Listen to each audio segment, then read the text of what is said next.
नमस्कार, मी पंजाब डक. आज आहे 9 जून 2025. मी जात आहे नाशिककडं आणि नाशिककडे जात असताना महाराष्ट्रातल्या शेतकऱ्याला अंदाज देणार आहे. राज्यातल्या सर्व शेतकऱ्याला सांगू इच्छितो की राज्यामध्ये म्हणजे आज 9 जून पासून राज्यातल्या सर्व शेतकऱ्याला अंदाज देणार आहे. राज्यात म्हणजे आज आहे 9 जून 2025. आजपासून महाराष्ट्रातल्या शेतकऱ्याला अंदाज देणार आहे. राज्यात सांगायचं झालं तर तुम्हाला सांगतो, मी देखील आज माझी 9 तारखेला आज मी पेरणी चालू केली. कारण की तिथं ना इतका पाऊस पडलेला आहे, गुडघ्या इतकी ओले. पण त्या ठिकाणी आज जर नाही पेरणी केली, पाऊस पडल्याच्या नंतर तिथं पेरताच येत नाही. म्हणून वगळीची रानं आम्ही आजपासून पेरायला सुरुवात केली. राज्यातल्या सर्व शेतकऱ्याला सांगू इच्छितो की राज्यामध्ये आज 9 जून 10 आणि 11च्या दरम्यान राज्यामध्ये म्हणजे दक्षिण महाराष्ट्राकडे पाऊस पडणार आहे. म्हणून हा अंदाज लक्षात घ्यायचा. पण राज्यात सांगायचं झालं तर म्हणजे सर्व राज्यात सांगायचं झालं तर 11 जून पासून म्हणजे 11 जून 12 13च्या नंतर राज्यातला पाऊस वाढत जाणार आहे. म्हणून ह्या राज्यातल्या सर्व शेतकऱ्यांना लक्षात घ्यायचं. पूर्व विदर्भ पश्चिम विदर्भातल्या शेतकऱ्याला सांगू इच्छितो की तुमच्या भागाकडे म्हणजे 11च्या नंतर पाऊस 12-13 जूनच्या नंतर तुमच्याकडे पाऊस येणार आहे. म्हणून तुम्ही तुमचा पेरणीचा निर्णय घ्यावा. त्याच्यानंतर दक्षिण महाराष्ट्रातल्या शेतकऱ्याला सांगू इच्छितो की दक्षिण महाराष्ट्राकडे म्हणजे तुम्हाला सांगायचं झालं तर आज म्हणजे 9 जून 10 11 12 तुमच्याकडे 9 10 11 12 पासूनच पाऊस तुमच्याकडं चांगल्या प्रमाणात पडणार आहे. म्हणून हा अंदाज लक्षात यायचा. पण राज्यातल्या सर्व शेतकऱ्याला सांगू इच्छितो की त्याच्यानंतर मराठवाड्यातल्या शेतकऱ्याला सांगू इच्छितो की आपल्या म्हणजे मराठवाड्यामध्ये म्हणजे आज आहे 9 जूनला आज तुरळक ठिकाणी थोड्या फार म्हणजे नांदेड लातूर धाराशिवकडे पाऊस पडणार आहे. 10 जूनला नांदेड लातूर धाराशिवकडे पाऊस पडणार आहे. त्याच्यानंतर 11 जूनला मराठवाड्याकडे चांगला पाऊस वाढत जाणार आहे. म्हणून हा मराठवाड्यातल्या शेतकऱ्यांना लक्षायचा. म्हणजे मराठवाड्याकडे 11 जून पासून ते 20 जून दरम्यान चांगला पाऊस पडणार आहे. म्हणून मराठवाड्यातल्या सर्व शेतकऱ्यांनी हा अंदाज लक्षात घ्यायचा. दररोज भाग बदलत मराठवाड्याकडे पाऊस पडणार आहे, मराठवाड्यामध्ये पडणार आहे. म्हणून हे लक्षात घ्यायचं.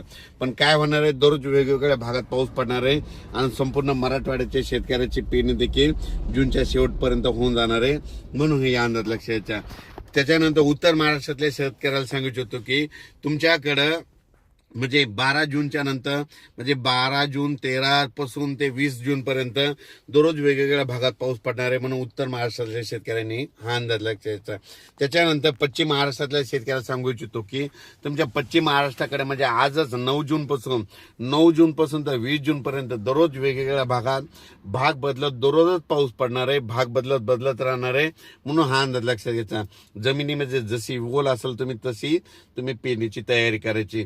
त्याच्यानंतर पूर्व विदर्भ पश्चिम विदर्भाला परत एक सांगतो की त्या शेतकऱ्याचे बरेच फोन येतात, पाऊस येईल का.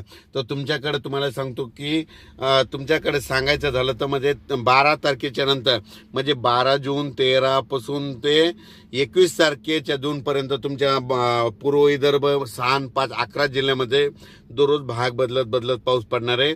पाऊस पडल्याच्या नंतर तुमची जमिनीची ओल तपासा आणि तुम्ही तुमच्या पेरणीचा निर्णय घेऊ शकता. पण तुमच्या पूर्व विदर्भ आणि पश्चिम विदर्भाला आणखीन एक सांगू इच्छितो की 17-18च्या नंतर तुमच्या पूर्व विदर्भ आणि पश्चिम विदर्भामध्ये मुसळधार पाऊस पडणार आहे, अतिमुसळधार पाऊस पडणार आहे, पूर परिस्थितीचा पाऊस येणार आहे. म्हणून हा अंदाज तुम्ही पूर्व विदर्भ पश्चिम विदर्भाच्या शेतकऱ्यांनी 17च्या नंतरचा हा अंदाज लक्षात घ्या.